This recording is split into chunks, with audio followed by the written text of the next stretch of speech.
Well, in 2021, dozens of churches were torched by anti-Christian extremists across Canada. Something similar has been happening in this country.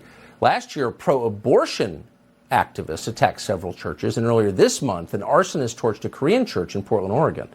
But it's not just churches that are being hit. There's not been a lot of coverage of this.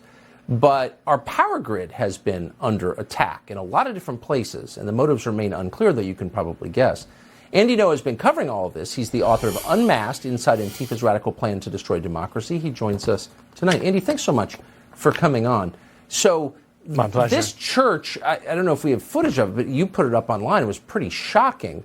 How much coverage, they just burned this church down, this Korean church. There it is. How much coverage did that get?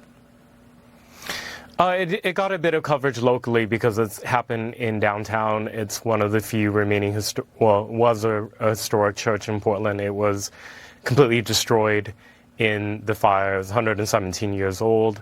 And what remained of it was destroyed by the city because it was at risk of collapsing and potentially injuring people nearby. In my reporting, I reported out that the suspect, the arson suspect, is a trans woman who's from the New England area. Last address was in Rhode Island. And she allegedly told investigators that she has a history of mental health issues and her voice is in her head to burn down the church.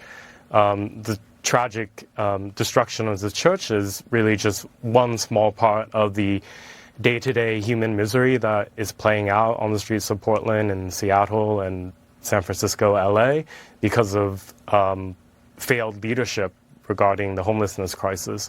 In Portland, we have a whole homelessness industrial complex where literally hundreds of millions of dollars is spent every year enriching these so-called nonprofit groups that are tasked with helping, allegedly, the homeless, but instead create conditions where people from all over the country are attracted to these cities, and there's never any expectation that they better themselves or their new communities.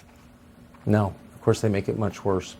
Andy Ngo, thank you. We're going to stay on that power grid story, which is fascinating and mysterious and bad. Great to see you tonight. Thank you. Thank you.